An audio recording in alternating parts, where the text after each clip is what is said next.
헌금에 대해서 찬송과 헌금에 대해서 같이 말씀을 드리려고 하다 보니까 준비하다 보니까 너무 시간이 많이 들고 찬송은 특별히 성가대, 찬양대 전문가가 하는 것이 더 좋을 것 같아요. 그래서 오늘은 찬송에 대해서는 얘기 말씀을 안 드리고 헌금에 대해서만 말씀을 드립니다.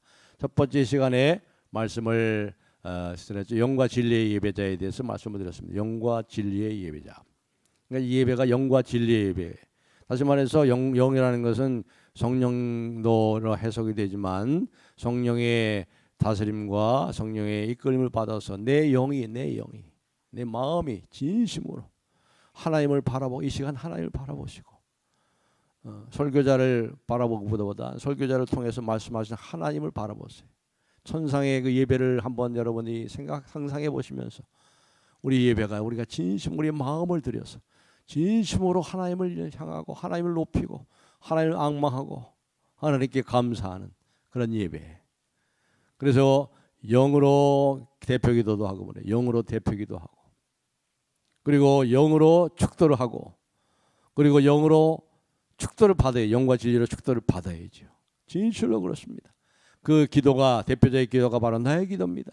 함께 우리의 마음을 묶어서 함께 드리는 기도, 내 마음을 드리고 그 기도에 나의 진심이 담겨 있는 그리고 축도할 때도 축도하는 사람도 영과 진리로 축도하고 간절히 이루어지도록 주의 사랑과 하나님의 은혜와 성령의 교통하심이 너희 무리 가운데 함께 있을지어다.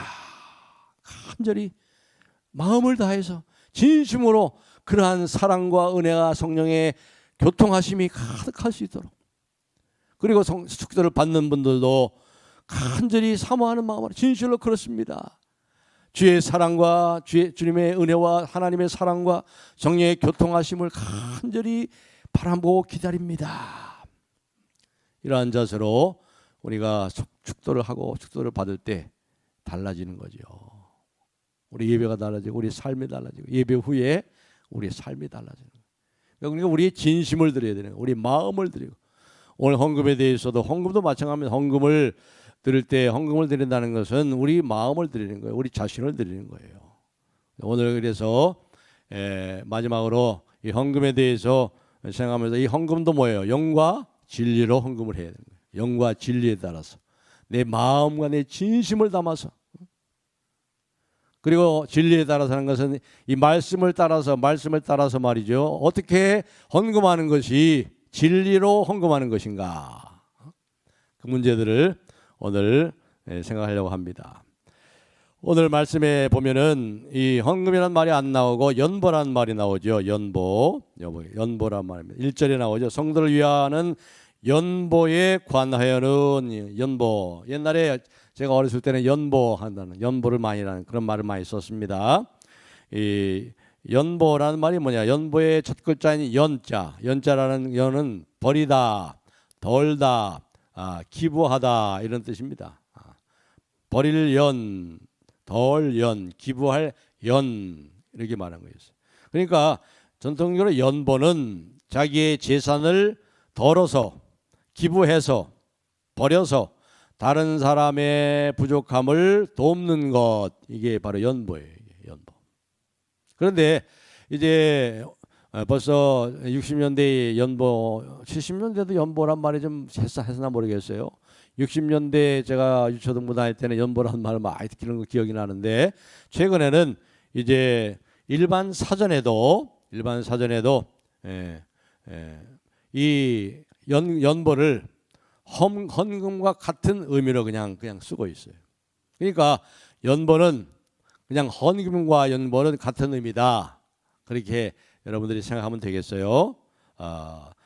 그리고 특별히 여기 이제 우리가 생각하는 것은 이 하나님께 이 예배 중에 헌금하는 것, 이 언제부터 시작되든가? 예배 중에 이 하나님께 헌금하는 순서가 있는 것이 언제부터 시작됐는가? 역사적 뿌리를 한번 살펴볼 필요가 있죠. 그것은 바로 모세오경 율법에 그렇게 명시된 각종 제물의 규정에 따라서 나는 거죠. 우리 구약에 보면은 5대 제사가 있죠. 5대 제사 뭐죠? 번제, 화목제, 소제, 속제제, 속건제 이게 5대 제사예요. 근데 이 5대 제사에는 뭘 드리죠? 짐승을 드립니다. 짐승, 소나 양이나 이걸 드리고, 그다음에 가난한 사람들은 비둘기를 드립니다. 그리고 또 곡물을 드리죠. 곡물, 밀이나 보리나 이런 것들을 바침으로 이제 이 5대 제사가 이루어졌습니다. 구약의 제물은 그 목적이 뭐예요? 첫 번째 목적은 속죄를 위한 겁니다. 속죄. 우리 죄를 속하기 위한 거죠.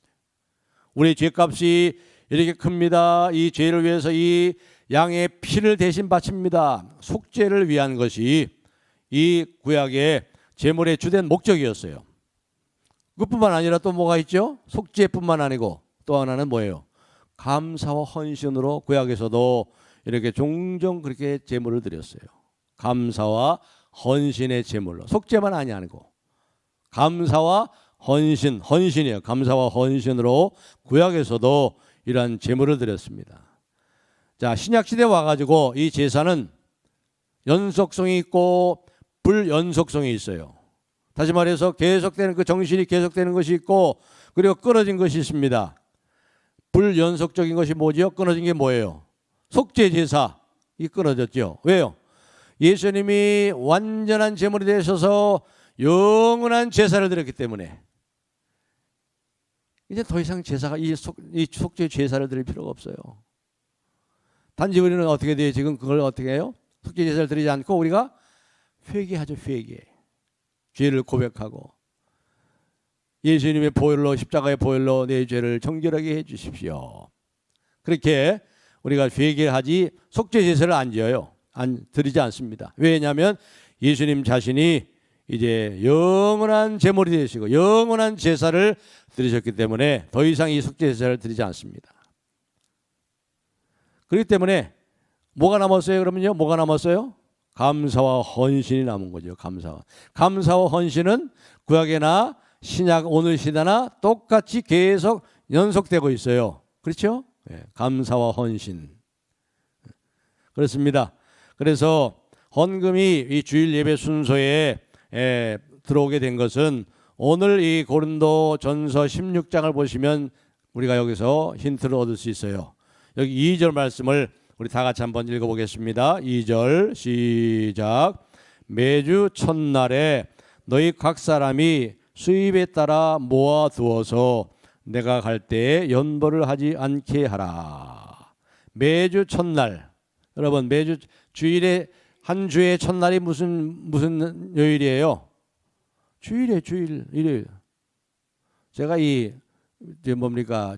위클리 칼렌더 있죠? 주 계획표 이 칼렌더를 사러 서점에 여러 곳 다녔는데 주일이 첫날인 칼렌더가 하나도 없어요. 세상은 월요일이 첫날이야. 주일이 뭐야? 주말. 아니에요. 이건 잘못된 거예요. 이건 세상적인 가치예요. 주일이 첫날이에요. 주일에 하나님께 예배드리고 하나님부터 시험을 얻고 한 주간을 그 은혜와 그 힘과 그 축복으로 살아가는 거죠. 맞아, 여기 뭐 그랬잖아요. 여기 바울 사도도 16장 2절에 그 주간의 첫날에 매주 첫날이 뭐예요? 주일이에요. 일요일. 주일부터 시작되는 거예요. 일요일부터 시작되는 거예요. 매주 첫날에 그 주간의 첫날이죠. 안식 후 첫날, 사도행전에는 안식 후 첫날이라고 되어 있죠. 안식을 지난 다음 날, 바로 주일이 말합니다. 이 헌금의 문제, 연보의 문제를 다루면서 바울 사도가 뭐라고 그랬냐면 이제 예배와 교제의 날로 정하면서 어떻게 해라? 모아두어서 소입에 따라 모아두어서 내가 갈 때에 연보를 하지 않게 하라. 그러니까 연보 헌금은 언제 하는 거예요? 예배 시에 주일날 모여서 예배하고 교제하는 날, 그날에 헌금하는 거예요. 그날에 헌금. 자, 그러면 누가 헌금을 드려야 됩니까? 누가 헌금을 드리나요? 여기 뭐라고 그랬습니까? 성경을 잘 보세요. 성경을 우리가 자세하게 볼 필요가 있죠. 2절에 보시면 매주 첫날에 너희 누구는 각 사람이 그랬죠. 각 사람, 모든 그리스도인들이, 여기서 제외되는 그리스도인들은 하나도 없다는 거예요. 그렇죠? 예배에 참여하고 이 성도의 아름다운 교제에 들어오는 모든 분들은 하나 없이, 예외 없이 누구나 다 헌금에 참여해야 된다는 것을 여기서 강력하게 너희 각 사람이, 그래서 너희 각 사람이 그렇게 말씀하고 있습니다. 자, 왜 우리가 하나님께 헌금해야 돼요? 첫째는 우리가 하나님의 은혜를 입어서 하나님의 소유된 백성이 됐기 때문에, 하나님의 사랑받는 자녀가 됐기 때문에 그래요. 그 은혜에 보답할 길이 없어요. 그 은혜에 보답할 길이 없단 말이죠. 그 은혜에 우리가 억만금을 드린다고 해서 그 은혜를 갚을 수가 있어요? 갚을 수가 없어요. 그래서 뭐 하는 거예요? 그래서 예배하는 거예요. 그래서 엎드려 절하는 거예요. 경배하는 거예요. 그러나 우리가 그렇잖아요. 그래도 우리가 하나님의 이 은혜에 감사하고 이 은혜에 보답하는 마음으로 하나님께 우리가 이 재정적으로 물질로 하나님께 드릴 수 있다는 거예요. 귀한 것을 드리죠. 요즘 물질이라는 게 참 귀한 거잖아요. 돈이라는 것이, 물론 이 돈이라는 것이 아주 중요한 것은 우리가 다 인정하지 않습니까? 돈이 전부가 아니죠. 돈이 우리 행복을 지켜주는 것은 아니지만, 그러나 돈은 중요한 거 아니에요. 귀한 거 아니에요. 그러니까 귀한 것을 하나님께 드리는 것입니다. 우리가 다 하나님께 은혜를 입었어요. 두 가지 면에서 은혜를 입었죠. 우리가 창조적인 관점에서 볼 때 우리가 다 하나님의 피조물입니다. 하나님의 지으심을 받은 존재예요. 그 가운데 우리 자신이 포함되어 있어요. 그렇기 때문에 천지에 있는 모든 것 중에 하나님의 내 것이 아니라고 할 수 있는 건 아무것도 없어요. 모든 것이 다 하나님의 거예요. 하나님이 지으셨잖아요. 그리고 창조의 관점에서 뿐만 아니라 속죄의 관점에서는 더욱더 우리가 큰 은혜를 입었어요. 많은 사람들이 있잖아요. 많은 사람이 다 피조물이잖아요. 하나님의 창조의 관점에서 하나님의 소유, 하나님의 지으심을 받은 피조물인데, 우리는 거기서 끝나는 것이 아니라 속죄의 관점에서 우리가 하나님께 은혜를 입었어요. 그리스도의 피값으로, 그 아들의 피값으로 우리가 하나님의 소유된 백성이 됐잖아요. 하나님의 자기 아들의 생명을 다 줘서, 그렇기 때문에 우리는 세상 사람들과 달리 우리는 두 배로, 더블로, 갑절로 은혜를 받은 거예요. 하나님의 피조물뿐만 아니라 하나님의 은혜로 피값으로, 하나님의 아드님의 피값으로 속죄받은 하나님의 사랑하는 존귀한 자녀가 되는 권세를 우리가 받았기 때문에 우리는 이중적으로 우리는 은혜를 입은 자가 된 거예요. 그러니 어떻게 되겠어요? 그러니 마땅히 그 은혜를 감당해야죠. 갚을 것을 감당해서 갚을 수는 없지만, 그래도 우리의 마음을 들여서 주 앞에 귀한 예물을 드리는 것, 이 하나님이 기뻐 받으신다고 그랬단 말이에요. 그리고 또 두 번째로, 왜 모든 그리스도인이 헌금을 해야 됩니까?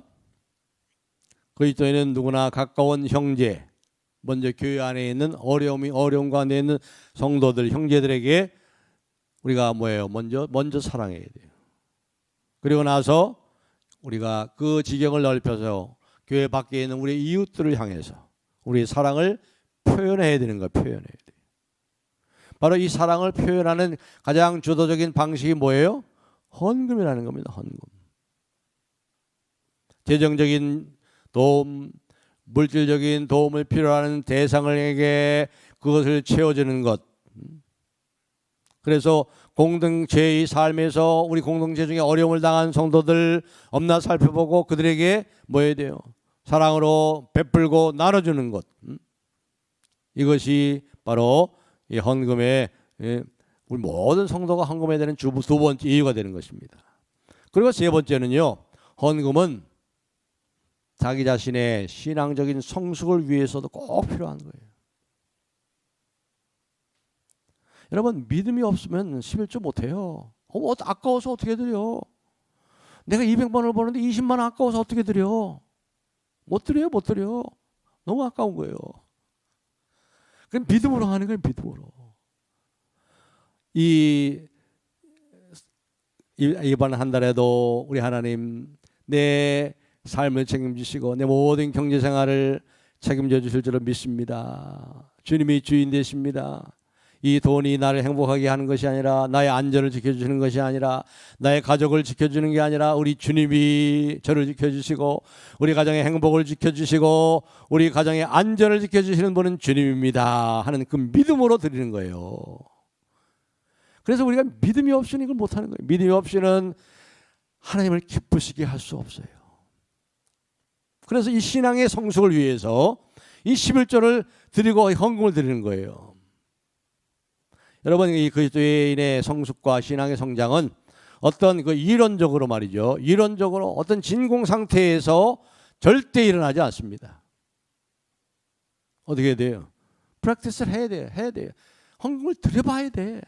11조를 드렸더니 정말 하나님께서 이 아까 구멍이 생긴 이만큼 부족한 줄 알았더니 하나님이 또 이렇게 채워주시는구나 하는 것을 경험해봐야 돼요. 말씀을 경험해봐야 돼. 그러니까 이 신앙의 맛이 나지. 예수 믿는 맛이 나는 거예요. 해봐야 하는 거예요. 먹어봐야 하는 거예요. 하나님을 맛보아 알지어다. 하나님의 맛을 좀 보세요. 하나님의 맛은 변하지 않아요. 변하지 않아. 이렇게 할 때 믿음이 자라는, 정말 그러네. 하나님이 이렇게 정말 도우시고 하나님이 책임져 주시네. 하나님이 꼭 필요할 때 필요한 거 주시네. 이걸 경험할 수 있게 되는 거예요. 그렇지 않고 그냥 이론적으로만 생각하고 아무 행위도 없이 말이죠, 실천하지 않을 때 그런 역사가 일어나지 않죠. 그러니까 여러분, 우리 성도가 아직 11조를 해야지 않는 분들이 계세요. 믿음을 한번 해보세요. 믿음으로. 하나님 어떻게 하시나. 우리가 하나님 앞에서 영적인 진보를 꾀할 때 구체적이고 실제적인 면에서 헌신의 노력을 행해야 됩니다. 살아내야 되는 거예요. 말씀대로 살아야 되는 거예요. 말씀대로 살아보세요. 죽을 것 같아요? 아니에요. 오히려 살지요. 죽고자 하는 자는 살아요. 이 믿음의 역설적인 그 삶의 증거들이 여러분 가운데 나타나게 돼 있어요. 한번 해보시라고, 믿음으로. 그렇습니다. 우리가 이와 같이 우리의 신앙이 이와 같이 자라기 위해서 이런 헌금의 그러한 실천이 필요한 거예요. 우리가 하나님을 사랑할 때 마음을 다하고 뜻을 다하고 목숨을 다하여 하나님을 사랑하라 그랬죠. 하나님에 대한 사랑을 표현하는데 여러 가지가 있을 겁니다. 가장 중요한 것, 뭐니 해도 가장 중요한 것이 뭐예요? 우리 자신을 하나님께 드리는 것입니다. 이게 영과 진리의 예배예요. 우리의 자신의 모든 마음과 우리의 모든 것을 묶어서 다 하나님께 드리는 거예요. 그런 것이 이제 외형적으로 나타나는 것들에는 뭐로 나타나는 거죠? 우리 시간을 드리고, 우리의 재물을 드리고, 우리의 은사를 드리고, 이런 것들을 드리는 거예요. 이게 외형적으로 나타난 거죠. 우리 자신을 하나님께 드린다는 헌신의 표시로서, 그래서 예배 가운데 이 헌금을 그래서 포함시키는 것입니다. 이 헌금을 통해서 우리가 하나님의 하나님 되심을 인정하고 하나님을 기쁘시게 할 수 있어요. 그 이유가 뭘까요? 헌금은 하나님의 주 되심을 인정하는 거예요. 하나님의 주인 되심을 인정하는 거죠. 그렇지 않습니까? 하나님의 주인 되심, 모든 것이 다 하나님으로부터 왔습니다. 이걸 인정하는 거예요.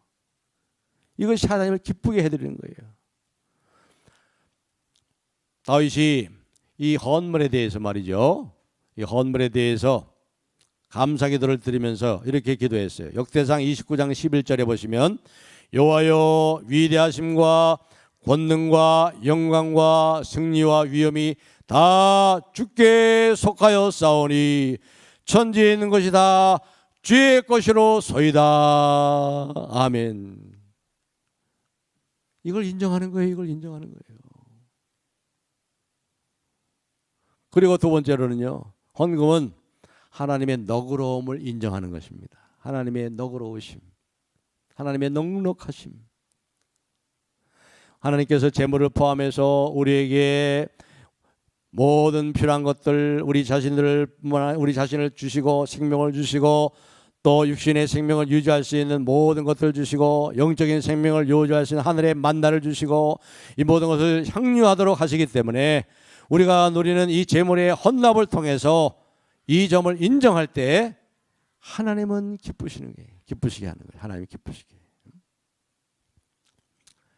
그래서 바울 사도가 디모데에게 편지하면서 부유한 그리스도인들에게, 무자 그리스도인들에게 이렇게 권면을 하라고 가르쳐줬습니다. 디모데전서 6장 17절, 오직 우리에게 모든 것을 후히 주사 누리게 하시는 하나님께 감사하라. 오직 우리에게 모든 것을 후히 주사 누리게 하시는 하나님, 하나님이 저와 여러분에게 후히 주셔서 모든 것을 후하게 해주세요. 하나님은 좁쌀 영감이 아니에요. 째째한 분이 아니에요. 자기 아들까지 다 주시고 또 주시며 내가 너에게 무엇을 줄까 구하라. 한없이 주시기를 기뻐하셔. 우리는 영원히 받고 빚지고 사는 사람들이에요. 사랑에 빚을 지고. 하나님은 영원히 주시는 분이에요. 주시는 분. 우리에게 모든 좋은 것을 후히 주세요. 넘치도록 주시고 그리고 이 땅에서도 누리게 해주시는 분이라 이 말이죠. 그렇습니다. 이 헌금은 그래서 하나님의 주인 되심과 하나님의 너그러우심을 인정하고 하나님께 드림으로 하나님을 기쁘시게 하는 것이 될 수 있어요. 그렇다고 해서 여러분, 하나님이 꼭 우리가 뭘 드려야 인간처럼 그런 게 유익을 취하는 것이 아닌 것을 기억하셔야 돼요. 하나님 인간이 아니기 때문에 뭐 우리가 무엇을 드려서 그렇게 해야 하는 것처럼 하나님 부족한 분이 아니에요. 하나님은 자기 자신에 충만하신 분이에요. self-sufficient. 자기 자신에 충만한 것이에요. 하나님은 부족한 것이 없어요. 자, 우리 성경을 한 것 화면에 한번 올려주시기 바랍니다. 이 시편 50편 9절로 15절 우리 다 같이 한번 읽겠습니다. 시작. 내가 네 집에서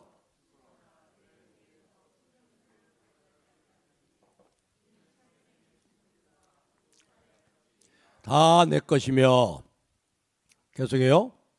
11절부터 15절 계속 읽읍시다. 시작. 들에 내 것이미로다. 내가 가령 주려도 내게 이르지 아니할 것은 세계와 거기에 충만한 것이 내 것이미로다. 내가 수소의 고기를 먹으며 염소의 피를 마시겠느냐. 감사로 여호와께 제사를 드리며 지존하신 이에게 내 소원을 갚으며 환난 날에 나를 부르며 내가 너를 건지리니 내가 나를 영화롭게 하리로다. 아멘. 여기 보세요. 하나님 여기서 두 가지 근거를 내세워서 우리 재물을 취하지 않는다고 그랬어요. 첫째, 하나님은 인간과 달리 self-sufficient. 자기 자신으로 충만해요. 자기 안에 모든 것이 가득하세요. 그분은 무엇이 부족해서 야 나에게 좀 다오. 나 좀 도와다오. 그런 적이 없어요. 그런 분이 아니에요. 존재하는 모든 것이 다 그분의 것이에요. 그분의 것. 그렇기 때문에 인간의 재물에 의존하지 않는다는 거예요. 하나님은 천지의 주제이시니 무엇이 부족한 것처럼 사람의 손으로 섬김을 받으시는 것이 아니니. 무엇이 부족하셔서 사람이 섬겨야 그때 만족하고 그런 세상 신처럼 그런 세상 사람들이 생각하는 신이 그런 아니에요. 두 번째로 너무나 당연한 말이지만 하나님은 영이시기 때문에 물질이 필요 없어요. 영이 무슨 물질이 필요 있겠어요? 영이신데 무슨 밥이 필요 있겠어요? 영이신데 무슨 금덩어리가 필요 있겠어요? 그렇기 때문에 하나님 구약시대의 짐승 제물을 자신의 필요 때문에 취하지 않으셨던 것처럼 오늘날 마찬가지로 여러분의 드리는 헌금이나 헌물에 대해서도 똑같이 그러시다는 거죠. 그러니까 결국 하나님은 뭘 요구하시는 거예요? 우리의 헌물과 우리 헌금이 아니고 우리 자신을 원하시는 거예요. 우리 자신. 우리가 헌금을 드릴 때 하나님 결국 우리 자신을 제물로 받으시는 거예요. 우리 자신. 고린도후서 8장 5절을 우리 화면에 띄워서 다 같이 한번 읽겠습니다. 시작. 우리가 바라던 것뿐 아니라 그들이 먼저 자신을 주께 드리고 또 하나님의 뜻을 따라 우리에게 주었도다. 이 연보 헌금을 우리에게 주었는데 먼저 하나님께 우리 자신을 드리고 너희 자신을 드리고 하나님 원하시는 것은 우리 자신이에요. 우리 자신. 이제 실제적인 헌금의 얘기를 좀 하겠습니다. 실제적인 문제를 좀 생각하고 가겠습니다. 오늘 16장 1절 2절에 보니까 헌금을 얼마나 드려야 될까? 그렇죠? 이게 이제 실제적인 문제예요. 헌금을 얼마나 드려야 되나? 이제 이러한 문제에 결국 봉착하게 됩니다. 오늘 보니까 여기 2절에 약간 힌트가 나왔죠. 힌트 2절을 다시 읽겠습니다. 시작.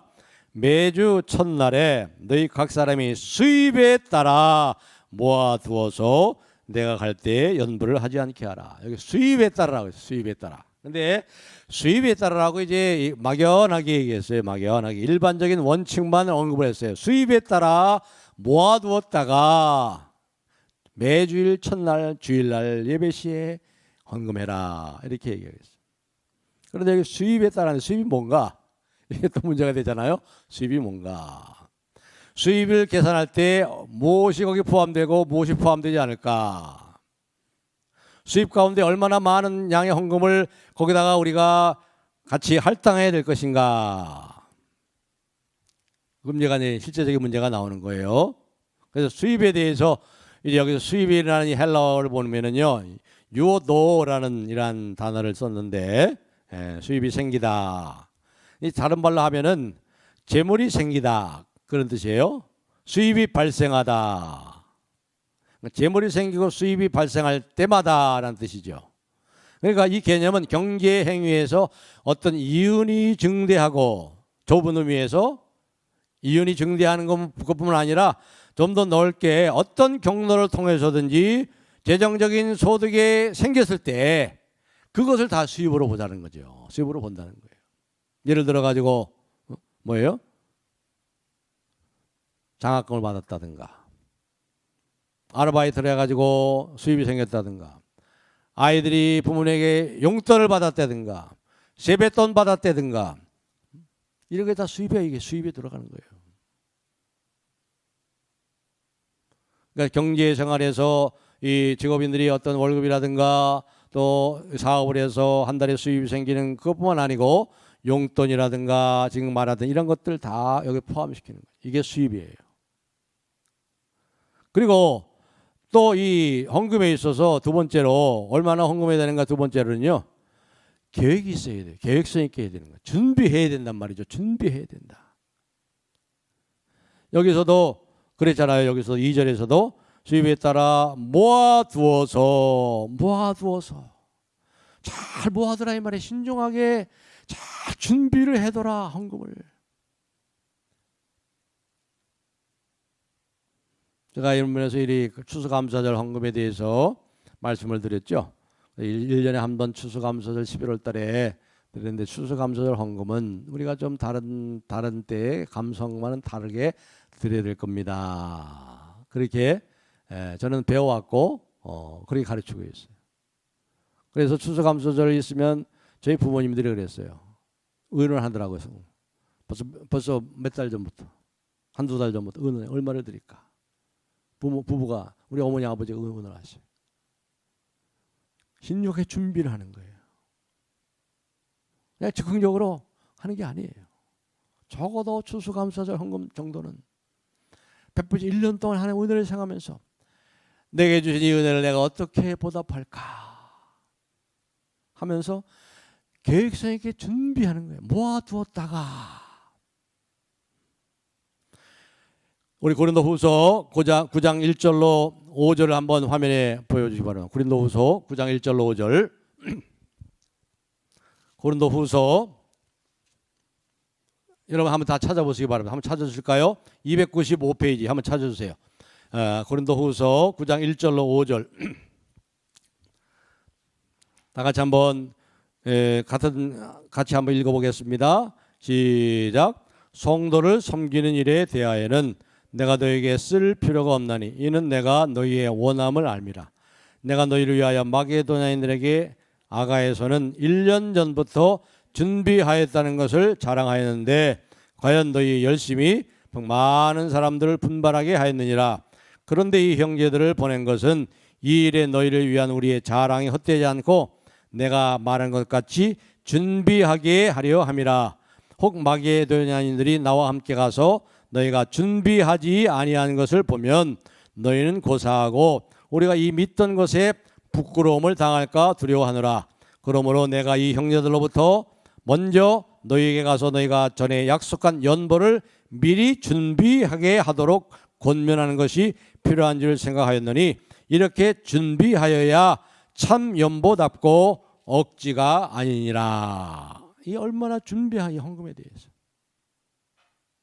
그러니까 즉흥적으로 변덕스럽게 무계획하게 딸 것이 아니라 심사숙고하고 내가 주신 하나님의 은혜를 내가 어떻게 보답할까 헌신하고 결단성 있게 계획성 있게 신중하게 헌금을 준비해야 되는 거예요.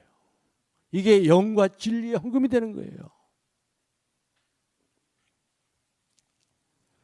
특별히 이제 11조 아까 조금 말씀해 드렸습니다마는 11조 헌금 11조라는 것을 우리가 얼마나 탄력스럽게 우리가 적용하는가. 11조에 대해서는 이 3단계로 접근하는 게 좋을 것 같아요. 처음에 신앙생활 시작하는 분 11조 이게 참 어려서부터 저는 어려서부터 훈련됐기 때문에 그냥 이건 뭐 당연한 걸로 하나님 앞에 드리죠. 10분의 1이 아니라 10분의 2까지 드리고 싶죠. 10분의 5도 드리고 싶고. 그런데 처음 예수 믿고 이제 신앙생활 하는 분들에게 10분의 1이 쉬운 게 아니에요. 믿음으로 드려야 됩니다. 그래서 그런 분들은 내가 10분의 2, 11조를 소득의 11조를 드리지 못한다 하더라도 내가 좀 적더라도 내 마음에 하나님께 나 이렇게 이 정도 드리고 싶다. 그렇게 드리는 게 참 귀한 거예요. 꼭 11조를 못 하시더라도 내 마음에 좀 적더라도 이 정도는 하나님 앞에 내가 드리고 싶다. 그런 마음에 따라서 그렇게 드리면 되겠어요. 그리고 두 번째 단계는요. 좀 더 신앙이 이제 자라고 신앙이 확립되고 하나님의 뜻에 내가 더 이제 순종하고 싶다는 그런 내면적인 그런 마음이 생겼을 때 그때는 분명히 10분의 1이라는 이 11조를 따로 떼어놓는 훈련이 필요합니다. 한번 해보시라고요. 하나님 어떻게 하시나. 쪼들릴 것 같죠? 안 그래요, 안 그래. 오히려 11조를 하지 않으면 오히려 더 쪼들리더라고요. 이게 신비한 거예요. 신비한 거예요. 이런 기적들이 막 일어나요.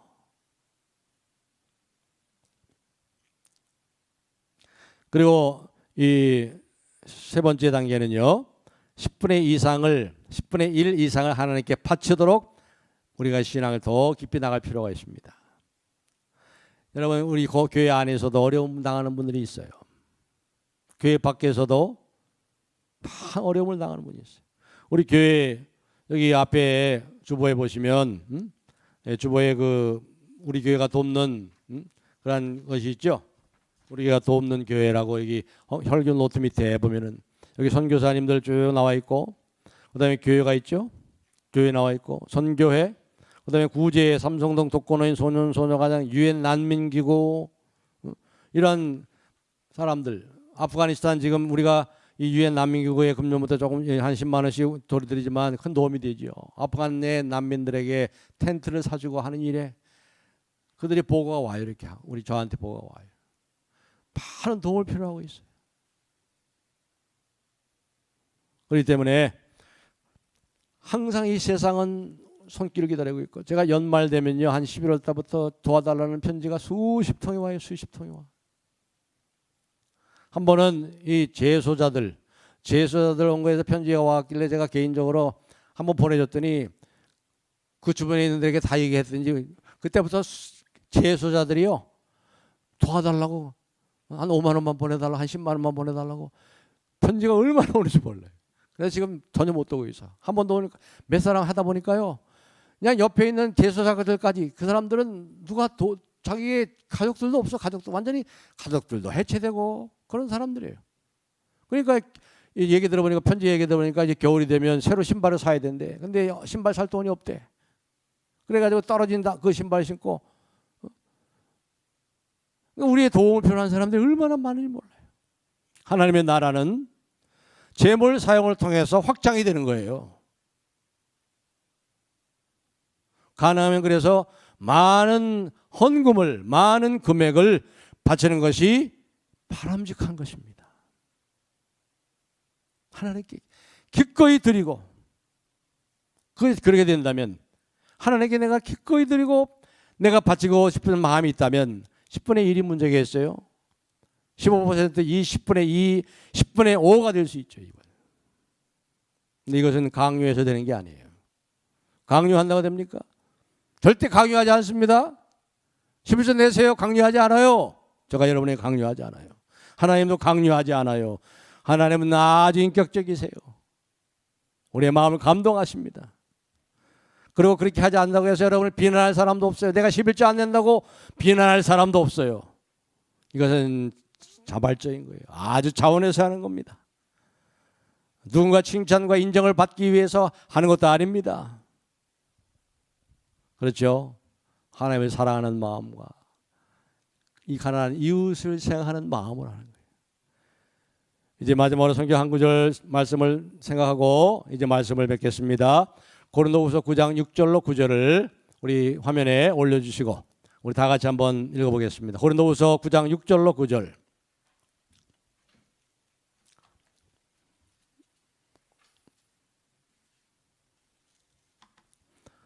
네, 다 같이 고린도후서 9장 6절로 9절입니다. 화면에는 안 돼 있네요. 우리 죄송합니다만 성경을 펴시기 바랍니다. 우리 한 절씩 교독하겠습니다. 6절로 9절. 이것이 곧 적게 심는 자는 적게 거두고 많이 심는 자는 많이 거둔다 하는 말이로다. 여러분 다 같이요. 각각 그 마음에 정한 대로 할 것이요 인색함으로나 억지로 하지 말지니 하나님은 즐겨내는 자를 사랑하시느니라. 하나님이 능히 모든 은혜를 너희에게 넘치게 하시나니 이는 너희로 모든 일에 항상 모든 것이 넉넉하여 모든 착한 일을 넘치게 하게 하려 하심이라. 으니 그의 의가 영원토록 있느니라 함과 같으니라. 아멘. 이게 뭐에 대한 얘기? 헌금에 대한 얘기예요. 헌금 많이 심으면 많이 거둔다고 그랬어요. 헌금에 대한 문맥 속에 나오는 거예요. 헌금을 많이 하면 많이 거둬요. 더 많이 주세요, 하나님. 적게 심으면 적게 거둔다. 그래서 11조뿐 아니라 그래서 우리 어느 집사님 11조 꼭 다 제하고 뭐 다 제하고 이거저거 하고 한 게 아니라 그냥 전체에서 11조래요. 전체에서. 현재 우리 교회에서 제일 많이 11조를 드린 것 같은데 더 많이 들으면 더 좋겠어요. 그러나 강조하지 않습니다. 내 마음에 여기서 그랬죠. 내 마음에 정한 대로 할 것이요.